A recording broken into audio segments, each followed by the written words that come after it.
محترم حاضرین جمعہ، خطبہ مسنونہ کے بعد سورہ نساء کی آیت نمبر 36 آپ کے سامنے تلاوت کی گئی۔ اس آیت کو آیت الحقوق بھی کہا جاتا ہے۔ اس آیت میں اللہ تعالیٰ نے 10 حقوق میں ایک آیت میں 10 حقوق، لیکن قابل غور بات یہ کہ اللہ تبارک و تعالیٰ نے جو 10 حقوق بیان کیے، اگر ہم ان کو کیٹیگرائز کریں، ان کی کیٹیگری بنائیں، تو اس میں سے ایک کا تعلق اللہ سے ہے اور 9 کا تعلق بندوں سے۔ آئیے آیت کریمہ کا ترجمہ دیکھتے ہیں۔ وَاعْبُدُوا اللَّهَ وَلَا تُشْرِكُوا بِهِ شَيْئًا، اللہ کی عبادت کرو اور اللہ کی عبادت کے ساتھ کسی کو شریک نہ کرو، یہ اللہ کا حکم ہے۔ وَبِالْوَالِدَيْنِ إِحْسَانًا، اور اپنے ماں باپ کے ساتھ، اپنے والدین کے ساتھ بہترین سلوک کرو۔ وَبِذِي الْقُرْبَى، اور ان لوگوں کے ساتھ جن کے ساتھ تمہاری قرابت ہے، رشتہ داری ہے، چاہے رشتہ خون کا ہو، چاہے رشتہ سسرالی رشتہ ہو، چاہے رشتہ رضا۔ شریعت میں 3 قسم کے رشتے ہوتے ہیں: نسب کا رشتہ، مصاہرت کا رشتہ اور دودھ کا رشتہ۔ نسب، مصاہرت اور رضاعت، ان تینوں رشتوں کو شریعت نے کنسیڈر کیا ہے۔ تو فرمایا وَبِذِي الْقُرْبَى، جن کے ساتھ تمہاری قرابت ہے، جو تمہارے ریلیٹیوز ہیں، ان کے ساتھ اچھا سلوک۔ وَالْيَتَامَى، اور معاشرے میں ایک طبقہ ایسا ہوتا ہے جو یتیم ہوتا ہے، وہ نابالغ بچہ جس نے اپنے باپ کو کھو دیا ہو۔ شریعت کے ٹرموں اس کو یتیم کہتے ہیں۔ باپ بہت بڑا سہارا ہوتا ہے، باپ نہیں ہے، بچہ یتیم ہے، یتیموں کے ساتھ اچھا سلوک۔ والمساکین، اور جو مسکین ہے، غریب ہے، لاچار ہے، بے سہارا ہے، ان کے ساتھ اچھا سلوک۔ والجار ذی القربى، اور ایسے پڑوسیوں کے ساتھ اچھا سلوک کرو جن پڑوسیوں کے ساتھ پڑوس کا بھی ناتا ہے اور تمہارے رشتہ دار بھی، پڑوسی پلس رشتہ دار۔ یا بعض علماء نے کہا کہ یہاں والجار ذی القربى سے مراد ایسا پڑوسی جو مسلمان ہے، پڑوسی ہے پلس مسلمان ہے۔ والجار الجنوبی، اس کے بعد فرمایا کہ ایسے پڑوسی کے ساتھ بھی اچھا سلوک کرو جو پڑوسی ہے مگر اجنبی ہے، یعنی دوسرے مذہب کا ماننے والا ہے، یا پڑوسی ہے رشتہ دار نہیں ہے، اس کے ساتھ بھی اچھا سلوک۔ والصاحب بالجنب، اور سفر میں آپ جا رہے ہیں، آپ کا جو ہم سفر ہے اس کے ساتھ بھی اچھا سلوک۔ بس میں جا رہے ہیں، ٹرین میں جا رہے ہیں، آٹو میں جا رہے ہیں، آپ کا جو شریک سفر ہے، آپ کا جو سہ یاتری ہے، اس کے ساتھ بھی آپ کو اچھا سلوک۔ وابن السبیل، اس کے بعد فرمایا کہ کوئی مسافر ہے، پردیس میں ضرورت مند ہو گیا، پریشان ہو گیا، اس کے ساتھ بھی اچھا سلوک۔ وما ملکت ایمانکم، اور جو تمہارے غلام ہیں، تمہارے نوکر ہیں، تمہارے انڈر میں کام کرتے ہیں، ان تمام لوگوں کے ساتھ اچھا سلوک۔ ایک حق اللہ تعالیٰ نے اپنا بیان اور 9 حقوق کا ذکر حقوق العباد سے ریلیٹڈ، اور آیت کریمہ کی اینڈنگ کس پر ہو رہی ہے؟ ان اللہ لا یحب من کان مختالا فخورا، اللہ تعالیٰ ان لوگوں کو پسند نہیں کرتا ہے جو گھمنڈی ہوں، جو تکبر کرنے والے ہوں، جو غرور کرنے والے ہوں۔ اس آیت کریمہ سے کیا معلوم ہوا؟ اس آیت سے یہ معلوم ہوا کہ شریعت یا دین 2 چیزوں کا نام، ایک حقوق اللہ، ایک حقوق العباد، اور دونوں کی اپنی اہمیت ہے۔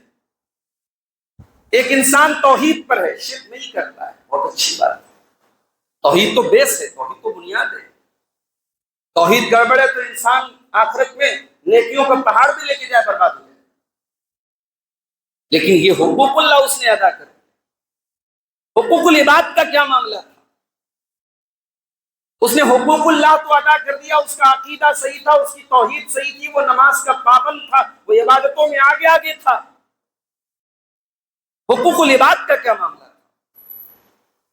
اپنے بچوں کے لیے وہ باپ کیسا تھا، اپنے ماں باپ کے لیے وہ بیٹا کیسا تھا، اپنے بھائیوں کے لیے بھائی کیسا تھا، اپنے رشتہ داروں کے ساتھ اس کا سلوک کیسا تھا، اپنے پڑوسی کے ساتھ وہ کیسا پڑوسی تھا. کہیں ایسا تو نہیں اس کی پیشانی سجدے کے نشانوں سے آباد ہے، اس کا چہرہ شریعت کی جو پہچان ہے، اور شریعت نے چہرے کو جس طریقے سے رکھنے کا حکم دیا ہے اس طریقے سے اس نے اپنے چہرے کو سجایا تھا. اس کا لباس، اس کا طور طریقہ تو اسلامی تھا، مگر حقوق العباد کے معاملے میں بڑی کوتاہی ہے. اس نے لوگوں کے حق مارے، اس نے لوگوں کو زبان سے تکلیف دی، اس نے لوگوں کو ہاتھ سے تکلیف دی، اس نے طاقت کا غلط استعمال کیا. کیا ایسا انسان اللہ کی بارگاہ میں کامیاب ہو سکتا ہے؟ آئیے ایک حدیث کی روشنی میں اس سوال کا جواب تلاش کرتے ہیں. صحیح مسلم کی حدیث. اللہ کے پیارے نبی صلی اللہ علیہ وسلم اپنے صحابہ سے کہتے ہیں اتدرون ما المفلس، اے میرے صحابہ کیا تم جانتے ہو کہ مفلس کون ہے، غریب کون ہے؟ صحابہ کرام نے فرمایا المفلس فینا من لا درہم لہ ولا متاع. اے اللہ کے رسول، ہم تو یہی جانتے ہیں کہ مفلس اور غریب انسان وہ ہے جس کے پاس روپیہ پیسہ نہ ہو، درہم نہ ہو، دینار نہ ہو، دولت نہ ہو. آپ نے فرمایا المفلس من امتی من یاتی یوم القیامت بصلاۃ وصیام وزکات. اے میرے صحابہ، تم نے مفلس کا جو مطلب بتایا وہ اپنی جگہ ٹھیک بتایا، تم نے دنیا داری کے اعتبار سے بتایا، لیکن میری امت کے اندر مفلس وہ انسان ہوگا جو قیامت کے دن نماز بھی لے کر کے آئے گا، روزہ بھی لے کر کے آئے گا، زکوٰۃ بھی لے کر کے آئے گا. وَيَأْتِي قَدْ شَتَمَ هَٰذَا وَضَرَبَ هَٰذَا وَقَذَفَ هَٰذَا وَأَكَلَ مَالَ هَٰذَا. اس نے کسی کو گالی دی ہوگی، کسی کا مال ہڑپا ہوگا، کسی پر جھوٹا الزام لگایا ہوگا، کسی کا خون بہایا ہوگا. فیوتا ہاذا من حسناتہ وہذا من حسناتہ. اس کی نیکیاں ایک ایک کر کے ان لوگوں میں بانٹ دی جائیں گی جن لوگوں کو اس نے حق مارا تھا. فَإِن فَنِيَتْ حَسَنَاتُهُ قَبْلَ أَن يُقْضَىٰ عَلَيْهِ. اور اگر اس کے اوپر جتنے لوگوں کے حقوق باقی تھے اگر اس کے پہلے اس کی نیکیاں ختم ہو جائیں گی، اس کے روزے، اس کی نماز، اس کا صدقہ خیرات سب ختم ہو جائے گا. اُخِذَ مِنْ خَطَایَاهُمْ. ان کے گناہ اس کے ذمہ ڈال دیے جائیں گے. ثُمَّ طُرِحَ فِي النَّارِ. پھر اس کو جہنم کے اندر پھینک دیا جائے گا. یہ اس امت کا قریب طریقہ. دنیا سے نیکیاں لے کے گیا تھا، اللہ کی بارگاہ میں گناہوں سے بھر کر اس کو جہنم میں پھینک دیا جائے گا. میرے بھائیو، یہ ہے حقوق العباد کی سنگینی جس کو آج ہم نہیں سمجھتے. ہمارے معاشرے کا ایک بڑا طبقہ ایسا ہے جس نے دین کو مسجد کے دروازے کے اندر قید کر کے، اس کو لگتا ہے کہ دینداری کا تعلق بس نماز سے ہے، بس مصلی سے ہے، بس مسجد سے ہے. مسجد کے باہر آپ کا بیہیویئر کیسا ہے؟ آپ حقوق العباد کے معاملے میں کیسے ہیں؟ آپ کا لوگوں کے ساتھ سلوک کیسا ہے؟ وہ سمجھتے ہیں کہ وہاں پر اسلام اپلائی نہیں ہوتا ہے. میرے بھائیوں، اسلام جس طریقے سے مسجد کے اندر آپ کے اوپر اپلائی ہوتا ہے، نماز اور عبادت میں اپلائی ہوتا ہے، آپ کے معاملات اور آپ کے حقوق میں بھی اسلام آپ کے اوپر اتنا ہی لاگو. اور یاد رکھیے، دنیا میں جن لوگوں کے حقوق ہمارے ذمے ہیں اگر ہم نے نہیں دیا، قیامت کے دن دینا پڑے، اور قیامت کے دن بڑی بھاری قیمت چکانی پڑے. ہم میں سے بہت سارے لوگ حج اور عمرہ کے سفر پہ جاتے ہیں یا جا چکے ہوں گے. وہ جانتے ہیں کہ بھئی ہم عمرہ کرنے گئے، حج کرنے گئے، وہاں انڈیا کی کرنسی نہیں چلتی. سعودی عرب کی ریال کی جو کرنسی ہے وہ وہاں چلتی، وہاں انڈیا کا روپیہ آپ کو ایکسچینج کرانا پڑے. آخرت میں اگر ہم نے حقوق ادا دنیا میں نہیں کیے تو آخرت میں دنیا والی کرنسی تو نہیں چلے گی. دنیا میں کسی کا مال ہڑپا ہے، مال کا تو بدل مال ہے نا، زمین کا بدل زمین ہے۔ کسی کو زبان سے تکلیف پہنچائی دنیا میں معافی مانگ سکتے ہیں، آخرت میں یہ چانس ختم ہو جائے۔ اللہ کے پیارے نبی فرماتے ہیں، صحیح مسلم کی روایت ہے، لَتُوَدُّنَّ الْحُقُوقَ إِلَىٰ أَهْلِهَا، اے لوگوں تم دنیا میں لوگوں کا حق ضرور ادا کر دو، تم لوگوں کا حق ضرور ادا کر دو، ورنہ تم کو قیامت کے دن چکانا پڑے گا۔ حَتَّى يُقَادَ لِلشَّاةِ الْجَلْحَاءِ مِنَ الشَّاةِ الْقَرْنَاءِ، یہاں تک کہ اگر ایک سینگ والی بکری نے بھی بغیر سینگ والی بکری کے اوپر کوئی ظلم و ستم کیا ہے، اس کو مارا پیٹا ہے، اس بکری سے بھی اللہ تعالیٰ قیامت کے دن قصاص دلوائے گا۔ جب بکریوں کے اندر جو بے زبان جانور ہیں، ان کو ان کے آپس میں ان کے جو معاملات ہوں گے ان سے قصاص دلوایا جائے گا۔ تو ہم اور آپ تو انسان ہیں، ہمارے اندر تو شعور ہے، ہمارے اندر تو سمجھ ہے، اگر ہم نے کسی کا حق مارا ہے میرے پیارے بھائیوں، تو قیامت کے دن اپنی نیکیوں کو گنوا کر اور اس کے گناہوں کو اپنے نام اعمال میں ڈلوا کر کے ہمیں اس کا جو ہے انجام بھگتنا پڑے گا۔ اور بات جب حقوق العباد کی نکلی ہے تو میں یہ بھی بتا دوں کہ سورہ نساء کی اس آیت میں اللہ تعالیٰ نے حقوق العباد میں سب سے پہلے ماں باپ کا ذکر۔ آج یہ بھی بڑی کڑوی حقیقت ہے، ہمارے بہت سارے بھائی ایسے ہوتے ہیں، سماج کی نظر میں بڑے اچھے ہوتے ہیں، لوگوں کے ساتھ ان کا سلوک بہترین ہوتا ہے، سماج میں ان کا ایک اسٹیٹس ہوتا ہے، ایک عزت ہوتی ہے، ایک مرتبہ ہوتا ہے، مگر گھر میں اپنے ہی ماں باپ کے ساتھ ان کا سلوک بڑا ہی ناروا، نامناسب اور غلط ہوتا ہے۔ اپنے ماں باپ کو دکھ دینے والا، ان کو تکلیف دینے والا، ان کو ستانے والا ہوتا ہے۔ دنیا کے لیے وہ کروڑوں کے مالک ہیں اور ماں باپ چند پیسوں کی دوا اور علاج کے لیے ترستے رہتے ہیں۔ یاد رکھو میرے بھائیوں، اللہ تعالیٰ نے جب حقوق العباد کا ذکر کیا تو سب سے پہلے بندوں میں ماں باپ کا ذکر۔ اس کائنات میں آنے کے بعد بندوں کے حقوق میں سب سے پہلا حق ہمارے اوپر ہمارے ماں باپ کا لاگو ہوتا ہے۔ ہمارے لیے جو قربانیاں ہمارے ماں باپ اٹھاتے، کوئی نہیں اٹھاتا ہے، نہ اٹھا سکتا ہے۔ اسی لیے والدین کو حل کسی بھی تکلیف دینے کی اجازت ہے۔ میں یہاں یہ بھی وضاحت کر دوں، ضروری نہیں ہے کہ والدین ہر موقع پر صحیح ہوں، والدین کے فیصلے غلط بھی ہو سکتے ہیں، والدین کا اسٹینڈ غلط بھی ہو سکتا ہے، والدین کی ضد غلط بھی ہو سکتی ہے اور ہوتی ہے، پھر بھی آپ کو یہ حق نہیں ہے کہ آپ ان کے ساتھ حسن سلوک بن کر ان کو تکلیف پہنچائیں، ان کی غلط بات کو ٹھیک ہے اس پر عمل نہ کرے، اس کو کسی اچھے انداز میں اس کو ہینڈل کرے، مگر ان کو تکلیف پہنچانے کی اجازت ہے۔ قرآن مجید کا 15واں پارہ اٹھا، وَقَضَىٰ رَبُّكَ أَلَّا تَعْبُدُوا إِلَّا إِيَّاهُ وَبِالْوَالِدَيْنِ إِحْسَانًا، یہاں پر بھی اللہ نے اپنی توحید کے بعد ماں باپ کا ذکر۔ تمہارے رب کا یہ فیصلہ ہے، عبادت کرو تو اس کی کرو، اس کے ساتھ کسی کو شریک نہ کرو، اور اپنے والدین کے ساتھ اچھا سلوک کرو۔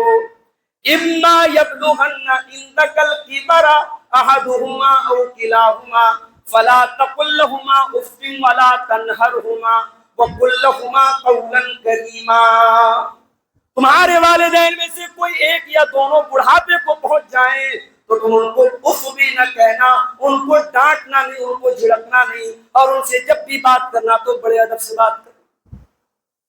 جب عام لوگوں سے بات کرنے کی بات آئی تو اللہ نے کہا کہ وَقُولُوا لِلنَّاسِ حُسْنًا، لوگوں سے اچھی بات کرو، لوگوں سے بہتر انداز میں بات کرو۔ مگر جب ماں باپ کی بات آئی تو اللہ نے قولاً حسنہ نہیں کہا، اللہ نے کہا قولاً کریما، اپنے ماں باپ کے ساتھ بہترین لہجے میں، ادب کے ساتھ اور تمیز کے ساتھ اور کرم کے ساتھ۔ یہاں ایک بات میں اور بتا دوں، ماں باپ عمر کے ایک ایسے موڑ پر بھی آتے ہیں جب ان کو خدمت کی ضرورت پڑتی ہے۔ میں سماج کی ایک بڑی کڑوی حقیقت بتانے جا رہا ہوں۔ باپ کی عمر 50-55 برس کی ہو گئی، ماں کا انتقال ہو گیا، باپ اکیلا ہو گیا۔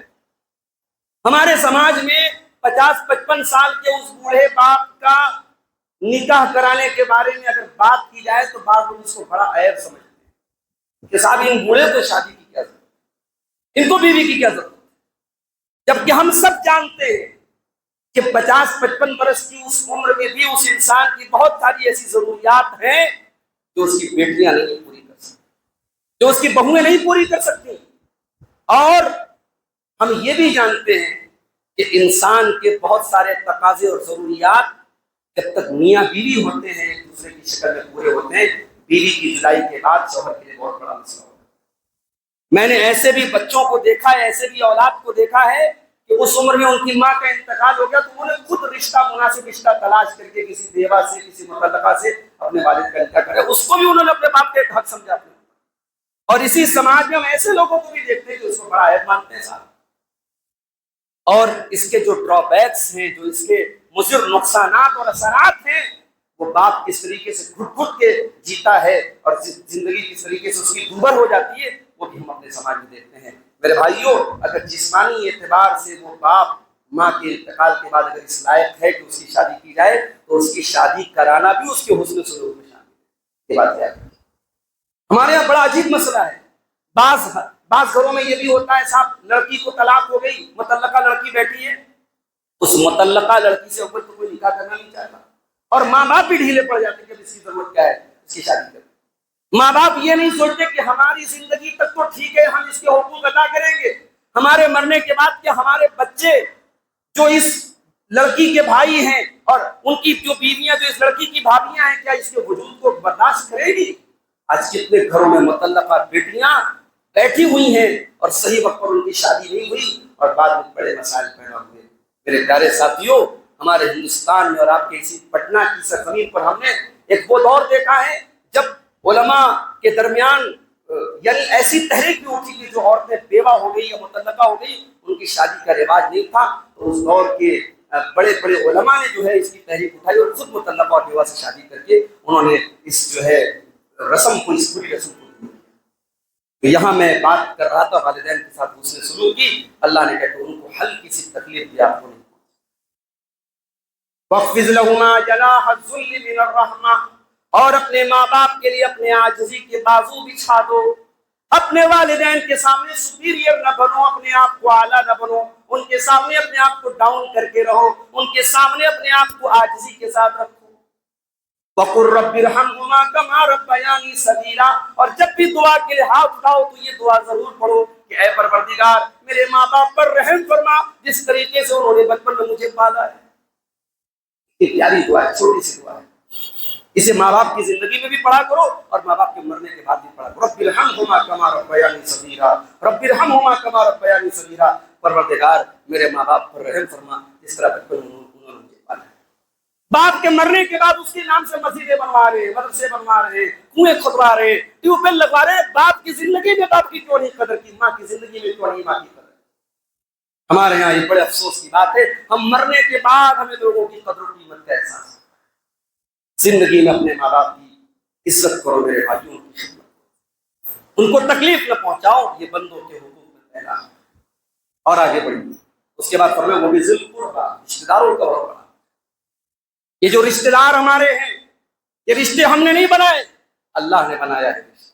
ہم دنیا میں آئے، کوئی ہمارا چاچا ہے، کوئی ہمارا تایا ہے، کوئی ہمارے بڑے ابو ہیں، کوئی ہمارے دادا ہیں، کوئی ہمارے بھانجے ہیں، یہ سارے جو رشتے ہیں یہ اللہ نے بنائے۔ ان رشتوں کے بیچ میں اللہ نے ہم کو بنایا، اور ہر رشتے کا اپنا ایک حق ہے میرے بھائی، ان کے سکھ میں شامل ہونا، ان کے دکھ میں شامل ہونا، ان کی ضرورتیں پوری کرنا۔ انسان جب پیسہ کماتا ہے اسے لگتا ہے مال میرا ہے، اس پر صرف میرا حق ہے، میری بیوی بچوں کا حق ہے۔ کبھی قرآن کا دوسرا پارہ اٹھائیے، اللہ نے جب مال کا ذکر کیا کہ اے نبی لوگ آپ سے پوچھتے ہیں کہ مال کس پر خرچ کریں، تو آپ بتا دیجئے فَلِلْوَالِدَيْنِ وَالْأَقْرَبِينَ، اپنے ماں باپ پر خرچ کرو، اپنے رشتے داروں پر خرچ کرو۔ کتنے لوگ ہیں سماج کے لیے بڑے نیک ہیں، بڑے زکوٰۃ دینے والے، بڑی خیرات مانگنے والے ہیں، ان کا اپنا بھائی بیچارہ پریشان حال ہے، بھیک مانگ رہا ہے، اس کے اپنے بھائی کے گھر میں کھانے کے لالے پڑے ہوئے ہیں، اور سماج کی نظر میں صاحب یہ جو ان کے امیر بھائی صاحب ہے، دولت مند بھائی صاحب ہے، یہ بڑے جو ہے حاتم طائی کے بھی باپ ہیں۔ ایسی سخاوت اور ایسی فیاضی کس کام آئے گی کہ آپ کا اپنا سگا بھائی وہ نان شبینہ کو محتاج ہو جائے، وہ ایک وقت کی روٹی کو محتاج ہے۔ رشتے داروں کا بہت بڑا حق ہے۔ جب آپ کسی کی مدد کریں، جب آپ زکوٰۃ نکالیں، جب آپ صدقہ اور خیرات نکالیں، اگر آپ کا کوئی رشتے دار اگر ضرورت مند ہے تو وہ اولیت رکھتا ہے، اس کو آپ ترجیح دیں، اس کو پراتھمکتا دیں، اس کو آپ پہلے نمبر پر۔ بڑی ایک حدیث سناتا ہوں، پھر میں اب موضوع کو آگے بڑھاتا ہوں۔ اللہ کے پیارے نبی فرماتے ہیں کہ جب اللہ تعالیٰ نے ساری مخلوقات کو پیدا کیا، قامت الرحم، تو رشتہ کھڑا ہو گیا۔ عربی میں رشتے کو رحم بولتے ہیں۔ رحم جانے کس کو بولتے ہیں؟ یہ جو ماں کے پیٹ میں جو جگہ ہوتی ہے، اس کو انگلش میں وام بولتے ہیں، جہاں بچہ ہوتا ہے، اس کو عربی میں رحم بولتے ہیں۔ رحم اسی کی جمع ہے ارحام، تو رشتے کو عربی میں رحم بولتے ہیں۔ قامت الرحم، رحم کھڑا ہو گیا، رشتہ کھڑا ہو گیا۔ فَأَخَذَتْ بِحَقِّ الرَّحْمَٰنِ، اور اس نے جا کر کے رحمان کی پناہ حاصل، اور اس نے کہا کہ اے اللہ، میں تیری پناہ چاہتا ہوں کہ اگر کوئی مجھے کاٹے گا تو تو بتا کہ اس کا انجام کیا۔ تو اللہ نے رشتہ داری سے کہا الا ترضین ان اصل من وصلک واقطع من قطعک، کہ کیا تو اس بات پر خوش نہیں ہے کہ جو تجھے جوڑے گا میں اسے جوڑوں گا، اور جو تجھے کاٹے گا میں اسے کاٹوں گا۔ اور یہ دنیا کی تاریخ گواہ ہے، یہ تجربہ اور مشاہدہ بتاتا ہے کہ جن لوگوں نے دولت آنے پر، خوشحالی آنے پر اپنے رشتہ داروں کو دیکھ کر کے آنکھیں پھیر لی، ایک دن ان کا بھی انجام بہت برا ہوا ہے۔ اور ہم نے اسی دنیا میں ان لوگوں کو دیکھا ہے جو یعنی چھپ چھپ کر کے اپنے غریب رشتہ داروں، ضرورت مند رشتہ داروں کی مدد کرتے تھے۔ اللہ نے زندگی میں بھی ان کو برکتیں دی، اور مرنے کے بعد ان کا نام اللہ تعالیٰ نے باقی رکھا۔ تو اللہ نے کہا کہ جو رشتے کو کاٹے گا میں اسے کاٹوں گا، یہ بات یاد رکھیں۔ اور آگے پڑوسی ہمارے ہوتے ہیں، ہمارے یہاں پڑوسی صاحب، معاف کیجیے گا، مسلمان اس معاملے میں بھی بہت بدنام ہے۔ یعنی ایک مسلمان اپنے ہی پڑوسی مسلمان کے لیے تکلیفیں کھڑی کرنے میں بہت آگے۔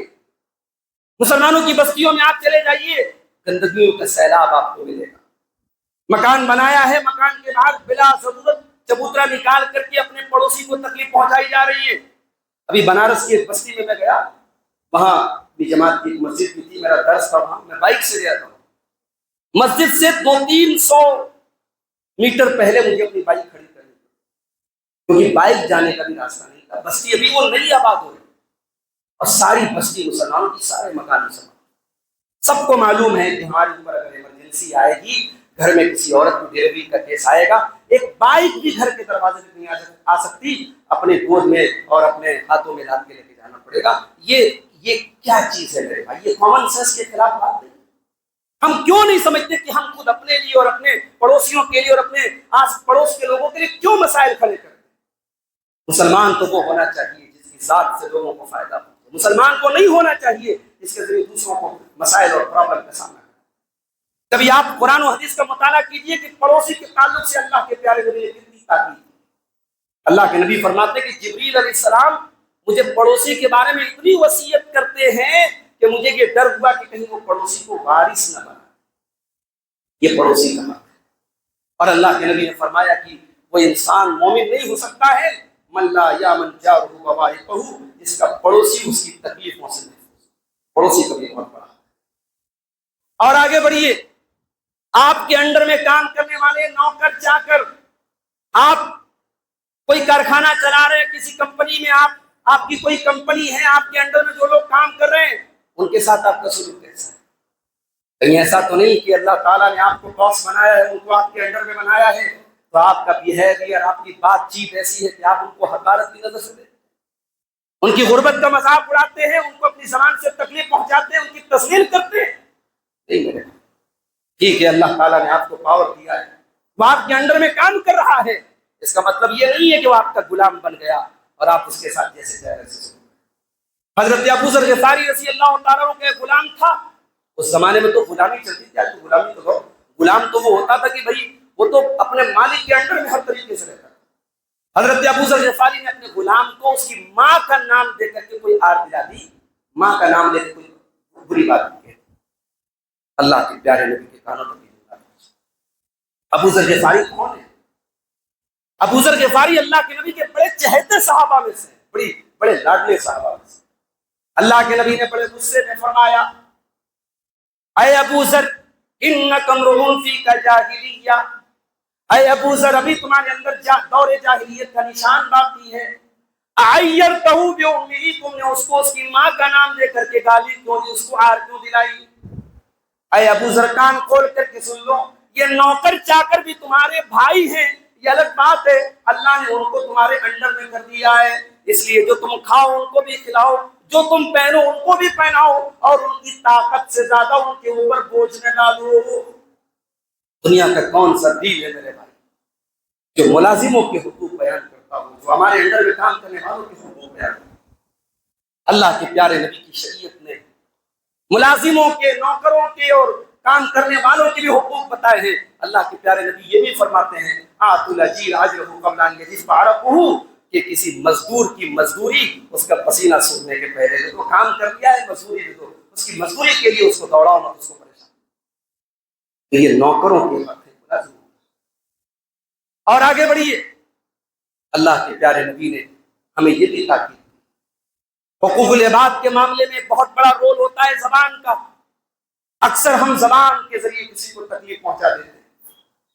بھائی بھائی میں جھگڑا عام طور سے، کبھی غور کیجیے گا، زبان سے نکلی ہوئی ایک گندی بات، ایک غلط بات سے شروع ہوتا ہے۔ بڑا اپنی بڑائی کو بھول جاتا ہے، چھوٹا اپنے چھوٹے پن کو بھول جاتا ہے۔ زبان کا ایک غلط استعمال انسان کے رشتوں کو تار تار کرتا ہے۔ عربی کا ایک شاعر کہتا ہے جراحات السنان لها التئام ولا يلتام ما جرح اللسان، کہ تیر اور تلوار کا زخم بھرا جا سکتا ہے، زبان کا زخم نہیں بھرا جا سکتا۔ اسی لیے اللہ کے پیارے نبی نے ایک مرتبہ حضرت معاذ بن جبل کو بہت ساری اہم باتیں بتائی، نماز کے بارے میں بتایا، جہاد کے بارے میں بتایا، صدقہ خیرات کے بارے میں بتایا۔ آخر میں آپ نے کہا کہ اے معاذ، کیا میں تم کو ان تمام باتوں کا خلاصہ بتا دوں؟ کیا بتا دیجیے۔